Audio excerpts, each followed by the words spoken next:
Hello बच्चों, कैसे हो सभी। स्वागत है आपका आपके अपने YouTube channel era of physics पर। और आज मैं यहाँ पे क्लियर करने वाला हूँ आपके कुछ मोस्ट इंपोर्टेंट टॉपिक्स जो फिजिक्स में अक्सर पूछे जाते हैं और अक्सर पूछे जाएंगे। ठीक है। और लास्ट में आपके लिए लेकर आऊंगा बहुत ही बढ़िया मोटिवेशन, जिसका आपको वेट रहता है। वो सारी चीजें मैं यहाँ पे आपको बताने वाला हूँ, बस बने रहना वीडियो के एंड तक। चलिए, यहाँ पे सबसे पहले आज हम स्टार्ट करने वाले हैं। मैं बता दूं आपको, यहाँ पे मैं सबसे पहले आपको तीन टाइप के डिस्ट्रीब्यूशन बताऊंगा। चार्ज के जो डिस्ट्रीब्यूशन होते हैं वो मैं यहाँ पे आपको समझाने वाला हूं।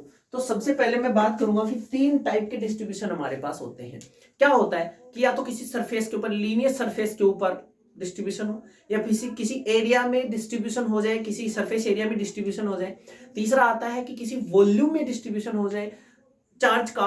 अब वॉल्यूम में चार्ज का डिस्ट्रीब्यूशन कब होगा? जब हमारे पास जो भी ऑब्जेक्ट है, जो भी वस्तु है, वो क्या होगी? नॉन कंडक्टिंग होगी। नॉन कंडक्टिंग जब होगी ना, तभी उसके पूरे वॉल्यूम में चार्ज का डिस्ट्रीब्यूशन होता है। अगर कंडक्टर हो गया वो, तो ओनली उसकी सरफेस के ऊपर चार्ज डिस्ट्रीब्यूट होता है भाई, अंदर डिस्ट्रीब्यूट नहीं होता। बात आ रही समझ में? तो चलिए आगे बात करते हैं हम। मैं आप सबसे पहले यहां पे बात करूंगा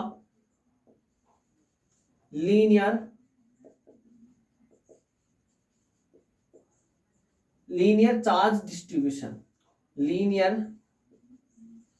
charge distribution. Linear charge distribution denote किया जाता है इसको लेमडा से। किससे डिनोट किया जाता है भाई? लेमडा से। लीनियर चार्ज डिस्ट्रीब्यूशन को हम यहाँ पे लेमडा से डिनोट करने वाले हैं। बने रहना है बस वीडियो के एंड तक। फिजिक्स को बिल्कुल आसान बना देंगे। हर एक वीडियो अगर आपने वॉच की है, देखी है, ध्यान से समझा है, तो कोई भी कॉन्सेप्ट, हाँ, जो नहीं पढ़ा है उसकी तो मैं नहीं कह सकता, लेकिन जो वीडियो में करवा दिया गया है उसमें आपको कोई भी क्लियर दिक्कत नहीं आएगी। समझ में? ठीक है। वीडियो को बस ध्यान से देखना है आपको। लीनियर चार्ज डिस्ट्रीब्यूशन क्या होता है कि जैसे मेरे पास कोई क्या है, वायर है। जैसे मेरे पास कोई वायर है, इस वायर के ऊपर क्या है? इस वायर के ऊपर चार्ज प्रेजेंट है। इस वायर के ऊपर चार्ज प्रेजेंट है। और मैं क्या करूं, इस वायर को एक सरफेस एरिया में मोड़ देता हूं। जब मैंने इसको एक सर्किल के रूप में मोड़ दिया, सर्किल के रूप में जैसे ही मैंने इसको मोड़ा, तो पहले मेरे पास क्या था? एक सीधा वायर था। जैसे मैंने इसको मोड़ा तो एक सर्किल की फॉर्म में आ गया। लेकिन चार्ज तो कहां पे है? ओनली इसके लीनियर, इसके लाइन के ऊपर है, एक स्ट्रेट तार के ऊपर है, वायर के ऊपर है। ठीक है ना? तो जब इसमें क्या होता है कि जब चार्ज डिस्ट्रीब्यूट होता है ना, एक लाइन के ऊपर डिस्ट्रीब्यूट होता है, एक चार्ज जो है वो कहां पे डिस्ट्रीब्यूट होता है? ओनली एक लाइन के ऊपर। ठीक है भाई, ओनली एक लाइन के ऊपर जब डिस्ट्रीब्यूट हो जाता है तो लीनियर चार्ज नाम में ही दिख रहा है भाई, इसमें कंफ्यूजन की क्या बात है? ठीक है, नाम ही दिख रहा है। अच्छा, फिर दूसरी बात मैं आपको समझा दूं कि लीनियर चार्ज डिस्ट्रीब्यूशन को डेंसिटी को डिनोट किया जाता है लैम्डा से। और लैम्डा इज इक्वल टू क्या होता है भाई? चार्ज अपॉन में लेंथ। चार्ज अपॉन में लेंथ क्या कि इसके ऊपर कितना चार्ज डिस्ट्रीब्यूट हुआ। मान लें कि हमारे पास यहाँ पे लेमडा इज इक्वल टू इसके ऊपर जो डिस्ट्रीब्यूट किया गया है वो चार्ज है क्यू। स्मॉल क्यू मान लो या कैपिटल क्यू मान लो, कोई फर्क नहीं पड़ता। तो कैपिटल क्यू अपॉन में क्या हो जाएगी भाई? लेंथ हो जाएगी। अब मेरे को बताओ कि मेरे पास पहले ही एक सीधा वायर था, फिर मैंने इसको मोड़ दिया, फिर मैंने इसको क्या कर दिया? मोड़ दिया। मोड़ने के बाद इसका जो वायर की लेंथ है वो इक्वल हो जाएगी किसके भाई? सरकमफ्रेंस ऑफ सर्किल के, मतलब 2 पाई आर के। तो लेंथ इसकी मैं लिख सकता हूं ना कि pi is equal to q upon में 2 पाई आर, अगर इसकी रेडियस आर हो तो। बात आ रही समझ में सभी को? ठीक है भाई, ये चीज भी तो हो सकती है कि क्या हो जाए कि lambda is equal to q upon में 2 पाई आर, ये लीनियर चार्ज डिस्ट्रीब्यूशन की डेंसिटी हो जाएगी, लीनियर चार्ज डेंसिटी। ठीक है, ठीक है भाई। तो इसका यूनिट देखें तो हम क्या हो जाएगी? कूलाम अपॉन में मीटर। क्या हो जाएगी? यूनिट देखें तो हमारे पास क्या आ जाएगी? कूलाम अपॉन में मीटर। ज्यादा एक्सप्लेनेशन नहीं पूछा जाता है यहाँ से। यहाँ पे ये जो डिस्ट्रीब्यूशन है, ये आगे हम कुछ डेरिवेशन करेंगे, वहां पे काम में आने वाले। मैं पहले बता देता हूँ कि यहाँ से ऐसे डायरेक्ट क्वेश्चन नहीं पूछा जाएगा। डायरेक्ट क्वेश्चन क्या पूछ सकता है आपसे कि डिस्ट्रीब्यूशन कितने टाइप का होता है बता दोगे, डेफिनेशन बता दोगे। तीसरी आती है इसका फॉर्मूला। फॉर्मूला ज्यादा इंपॉर्टेंट नहीं है, इसका जो यूनिट है वो ज्यादा इंपॉर्टेंट है। फिर डायमेंशन की बात कर ले। डायमेंशन क्या होती है भाई? कूलाम की क्या होती है? A1 T1। ठीक है भाई। और मीटर की क्या हो जाएगी? L1। बात आ रही समझ में? मीटर की क्या हो जाएगी? क्या बोलते हैं उसको? डायमेंशन क्या हो जाएगी? L1। तो यहाँ पे हमारे पास जो डायमेंशन निकल कर आएगी वो आएगी L-1 T1 और A1। बात आ रही समझ में? L-1 T1 और A1 ये हमारे पास यहाँ पे डायमेंशन आएगी। M तो इसमें है ही नहीं, M तो 0 हो जाएगा। बात आ रही समझ में सभी को? ठीक है, तो ये लीनियर चार्ज डिस्ट्रीब्यूशन हो जाएगा हमारे पास। ठीक, आगे बात करते हैं। लीनियर चार्ज डिस्ट्रीब्यूशन हो गया, अब हम बात करेंगे सरफेस चार्ज डिस्ट्रीब्यूशन के बारे में। सरफेस चार्ज डिस्ट्रीब्यूशन के बारे में बात करेंगे। इसको डिनोट किया जाएगा किससे भाई? सिग्मा से इसको डिनोट किया जाएगा। सिग्मा से इसको डिनोट करेंगे। किससे? सिग्मा। चलिए तो भाई सिग्मा से डिनोट कर दिया है। अब आगे बात करेंगे physics. Feel the physics, feel करो। चलिए अब आगे बात करते हैं सरफेस चार्ज डिस्ट्रीब्यूशन। अब सरफेस चार्ज डिस्ट्रीब्यूशन को मैंने बता दिया आपको सिग्मा से डिनोट कर। इसमें क्या आ जाएगा कि कोई सरफेस रहेगा हमारे पास, मान लो एक सर्किल है, उस सर्किल की पूरी सरफेस में जब चार्ज है वो डिस्ट्रीब्यूट हो जाता है, पूरी सरफेस के ऊपर चार्ज डिस्ट्रीब्यूट हो जाता है ना। जैसे मान लो ये हो गया, तो इसकी पूरी सरफेस के ऊपर जब चार्ज डिस्ट्रीब्यूट हो जाएगा तब वो क्या हो जाएगा भाई? सरफेस चार्ज डिस्ट्रीब्यूशन हो जाएगा। इसको बोल सकते हैं कि when the charge distribute on the surface, और टोटल सरफेस के ऊपर जब चार्ज डिस्ट्रीब्यूट हो जाता है तो उसको कहा जाता है लीनियर चार्ज डिस्ट्रीब्यूशन। जैसे मान लो ये क्रिकेट की बॉल है हमारे पास, क्रिकेट खेलते हैं वो बॉल होती है ना, वो तो क्या है? एक नॉन कंडक्टिंग है। क्या है भाई? नॉन कंडक्टिंग है। लेकिन मान लो सपोज दैट वैसा ही हमारे पास कोई ऑब्जेक्ट है जो कंडक्टिंग होता है ना, मेटल का कोई ऑब्जेक्ट है वैसा, है ना। तो जैसे मैं उसको चार्ज दूंगा तो उसकी पूरी सरफेस के ऊपर चारों ओर चार्ज आ जाता है। कहां पे आ जाएगा भाई? चारों ओर चार्ज आ जाएगा उसके ऊपर। समझ में आई? जब चारों ओर उसके ऊपर चार्ज आ जाता है तो उसका एरिया क्या हो जाएगा हमारे पास? उसका एरिया हो जाएगा हमारे पास। कैसी शेप उसकी? एक स्फेयर की शेप है उसकी, है नहीं है? बोलो वो स्फेयर की शेप होती तो 4 पाई आर स्क्वायर, अगर उसकी रेडियस आर है तो उसका एरिया क्या हो जाएगा भाई?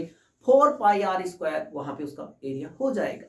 चलो 4 पाई आर स्क्वायर उसका एरिया हो गया, तो वहां पे हमारे पास जो linear charge surface charge density आएगी हमारे पास, वो क्या हो जाएगा? टोटल चार्ज अपॉन में एरिया। क्या हो जाएगा भाई? टोटल चार्ज अपॉन में एरिया। तो sigma is equal to q upon में 4 पाई आर स्क्वायर लिख दूं मैं इसको। Sigma is equal to q upon में 4 pi r square. Sigma is equal to q upon में 4 पाई आर स्क्वायर। यूनिट की बात करेंगे हम, यूनिट की बात करेंगे भाई। यूनिट क्या आ जाएगी इसकी? आ जाएगी कुछ तो आएगी कूलम अपॉन में मीटर स्क्वायर। क्या आ जाएगी भाई? कूलम अपॉन में मीटर स्क्वायर। चार्ज की क्या होती है? कूलम होती है। एरिया की क्या होती है? Metre square. अब कुछ तो मेरे जैसे होंगे जिनको ये भी नहीं पता कि एरिया की यूनिट क्या होती है, अब वो भी सुन लो भाई। एरिया की यूनिट होती है मीटर स्क्वायर। क्या होती है? Metre square. तो यहां से इसकी डायमेंशन की बात करेंगे, अगर मैं इसके डायमेंशन की बात करूं तो वो क्या आ जाएगी? पहले वाले में क्या था? L-1 था ना, इसमें क्या जाएगा? L-2 T1 A1। ठीक है भाई, L-2 T1 और A1 इसकी डेफिनेशन आ जाएगी। जब इसकी डेफिनेशन आ जाएगी, क्लियर है भाई? बात आ रही समझ में? ठीक है इतना। इसमें इसके डेफिनेशन में ऐसा कुछ नहीं है। डेफिनेशन के लिए आप सीधा सा याद कर सकते हो, व्हेन द चार्ज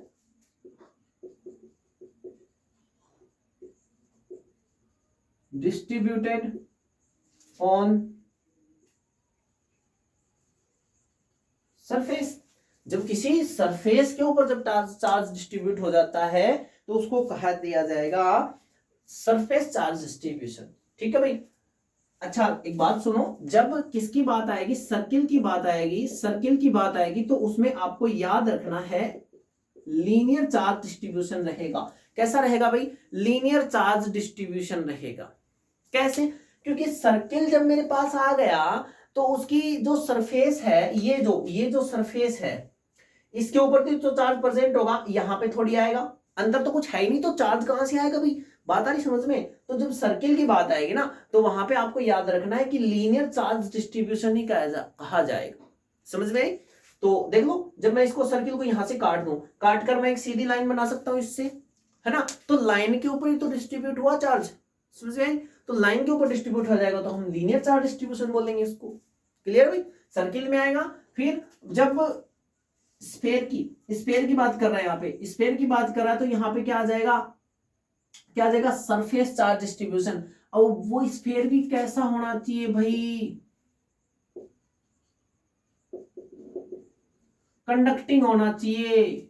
कैसा होना चाहिए, स्फेयर भी हो कंडक्टिंग होना चाहिए, कंडक्टर होना चाहिए, किसी भी मेटल का हुआ बना हुआ होना चाहिए, तभी आएगा यहाँ पे आपके पास सरफेस चार्ज डिस्ट्रीब्यूशन। समझ में, जैसे बात हो जाती है यहाँ पे, सपोज दैट एक सिलेंडर की, ठीक है, सिलेंडर की बात हो गई, कोन की बात हो गई, तो सिलेंडर को आप कैसे भी करो एक लीनियर चार्ज में डिस्ट्रीब्यूट नहीं कर सकते, उसको ओपन भी करोगे तो लाइन नहीं होगी, वो एक सरफेस एरिया बन जाएगा। ठीक है, अगर वो कंडक्टर है, अगर वो क्या है भाई, कंडक्टर है, तो उसमें कैसा आएगा, सरफेस चार्ज डिस्ट्रीब्यूशन आएगा। अगर वो जो सिलेंडर है हमारे पास, अगर वो नॉन कंडक्टिंग है तो उसमें वॉल्यूम चार्ज डिस्ट्रीब्यूशन आएगा, जो अभी मैं आपको समझाने वाला हूं। ठीक है भाई, मान लो यहाँ पे क्या होता, मेरे पास एक सिलेंडर दिया हुआ रहता, तो सिलेंडर का एरिया क्या होता भाई, 2πr(h), क्या होता भाई, 2πr(h), ठीक है, तो वो यहाँ पे आ जाता। बात आ रही समझ में, ठीक है, चलिए आगे बात करते हैं।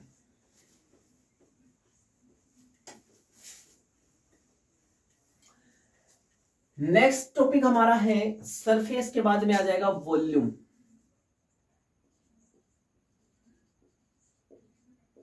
Volume charge distribution, volume charge distribution को डिनोट किया जाएगा यहां पे आपके पास सिग्मा से। किससे डिनोट किया जाएगा भाई, सॉरी सिग्मा से नहीं, रो से। किससे डिनोट किया जाएगा, रो से इसको डिनोट किया जाएगा। तो सीधी सी बात है कि जब चार्ज कहां पे आ जाएगा भाई, पूरी वॉल्यूम के ऊपर प्रेजेंट हो जाएगा, वॉल्यूम के ऊपर डिस्ट्रीब्यूट हो जाएगा, तो उसको क्या कह देंगे, वॉल्यूम चार्ज डिस्ट्रीब्यूशन कह देंगे। ठीक है, लिख देंगे, सीधी सी बात है, when the charge distributed on the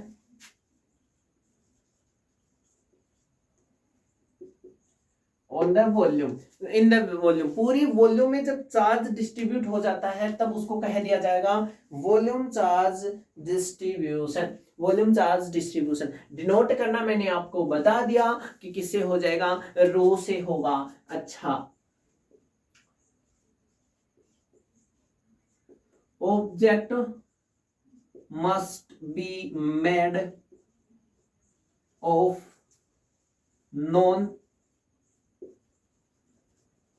non conducting material. बात सीधी सी भाई, नॉन कंडक्टिंग मटेरियल का बना हुआ होगा तभी तो उसकी पूरे वॉल्यूम में आएगा। बात करता हूं मैं, कैसी बात करूं भाई, मान लो एक सॉलिड स्फीयर है, वो नॉन कंडक्टिंग है, नॉन कंडक्टिंग, जैसे टेनिस की बॉल की तो बात नहीं करूँ, रबड़ की बॉल नहीं आती जैसे बचपन में खेलते थे, सबसे पहले 10-20 रुपए की वही बॉल आती है, और लगभग हमारा बचपन उसी से बीतता है। क्रिकेट खेलना जब हम सीखते हैं, छोटे बच्चे, मेरा भी खेला हुआ है, आप में से भी किसी ने खेला होगा, तो जब हम वो सीखते हैं तब भी हम सबसे पहले उसी बॉल का यूज करते हैं। क्यों, क्योंकि उसकी लगती धीरे जब कैच पकड़ते हैं, चाहे क्रिकेट खेलते हैं, चाहे कोई पकड़ता है, तो जब रबड़ वाली बॉल की लगती कम है। टेनिस वाले से मुझे भी डर लगता था भाई, सीधी सी बात है, देखो तो मैं भी रबड़ वाली से खेल रहा हूँ, तो उसमें रबड़ होता है पूरी में अंदर, तो उसमें जब चार्ज डिस्ट्रीब्यूट होगा ना तो पूरे वॉल्यूम में डिस्ट्रीब्यूट होगा। कहाँ पे होगा, वॉल्यूम में डिस्ट्रीब्यूट होगा। किसी की रबड़ वाली बॉल देखी हुई नहीं है तो वो कोई ऐसा मटेरियल ले सकते हैं जो पूरा किसका बना हुआ, नॉन कंडक्टिंग मटेरियल का बना हुआ और सॉलिड होना चाहिए, होलो हो जाएगा। अब जब उसके पास भाई, उसके पास क्या नहीं है, अंदर कुछ है ही नहीं, खाली पड़ा, तो चार्ज कहाँ से डिस्ट्रीब्यूट होगा उसमें। ठीक है, चलिए आगे बात करते हैं। हम डिनोट किससे किया जाता है, रो से इसको डिनोट करते हैं, तो ये भी वही आ जाएगा भाई, चार्ज डेंसिटी की बात करेंगे तो चार्ज अपॉन में वॉल्यूम ही आएगा, क्या आएगा, चार्ज अपॉन में वॉल्यूम। ठीक है, अच्छा एक स्फीयर बताया था मैंने, स्फीयर के पूरे में चार्ज डिस्ट्रीब्यूट हो जाएगा, इक्वली डिस्ट्रीब्यूट होगा पूरे स्फीयर में, तो यहाँ पे हमारे पास रो इज इक्वल टू आ जाएगा Q अपॉन में वॉल्यूम, किसको क्या से डिनोट करेंगे, V से। अब वॉल्यूम क्या होता है भाई, क्या होता है वॉल्यूम 4/3 पाई r²। 4/3 पाई r क्यूब होता है बाबा, क्यूब आएगा, क्यूब आएगा वही वॉल्यूम में, ठीक है। 4/3 पाई r³ स्फीयर की बात कर रहे हैं, है ना। सिलेंडर की बात करेंगे तो क्या आ जाएगा भाई, πr²h आ जाएगा। क्या आ जाएगा, πr²h। वॉल्यूम सारे याद है मेरे, बताऊंगा नहीं लेकिन पूछना मत, ठीक है। चलो अब आगे बात करते हैं, कौन सा बताना है, क्या 1/3 πr²h, और कुछ बताना है ये बताना, चलो। हाँ तो क्या आ जाएगा भाई, ये आ जाएगा तो 3 ऊपर चला जाएगा, 3 ऊपर चला जाएगा भाई, 3q/4 πr³। सीधी सी बात है भाई, यहाँ पे अगर हम अब देखना चाहें, क्या देखना चाहें, आपको देखना चाहें, आप तो मुझे देख रहे हो लेकिन मैं आपको देखना चाहूं, सीधी सी बात है। चलो देखो भाई, तो क्या आ जाएगा, अगर मैं इसकी यूनिट की बात करूं तो कूलाम अपॉन में मीटर क्यूब आ जाएगी, कूलाम अपॉन में मीटर क्यूब। अच्छा डायमेंशन की बात करूं तो L-3 T1, L-3 T1, क्या हो तेरे T1 और A1, ये इसकी डायमेंशंस आ जाएंगी, ठीक है भाई। ये डिस्ट्रीब्यूशन मैंने आपको बता दिए हैं, डिस्ट्रीब्यूशन मैंने आपको बता दिए हैं। अब हम बात करने वाले हैं कि electric field due to a point charge, electric field due to a point charge.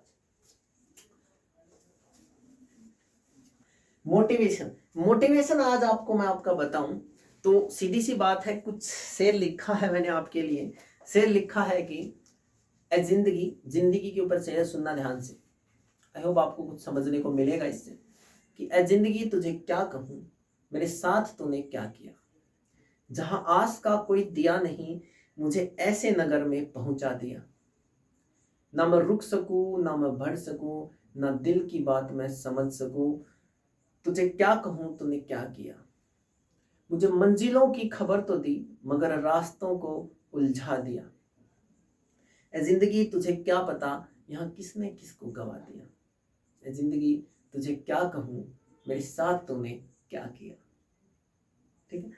कि कुछ बहुत अच्छा शेर है, मुझे बहुत अच्छा लगा जब मैंने सुना पहली बार, तो सीधी सी बात है आपको भी कुछ समझ में आया होगा, ए जिंदगी तुझे क्या कहूं मेरे साथ तूने क्या किया, ठीक है। चलिए अब इसी मोटिवेशन के साथ हम बने रहेंगे, ठीक है।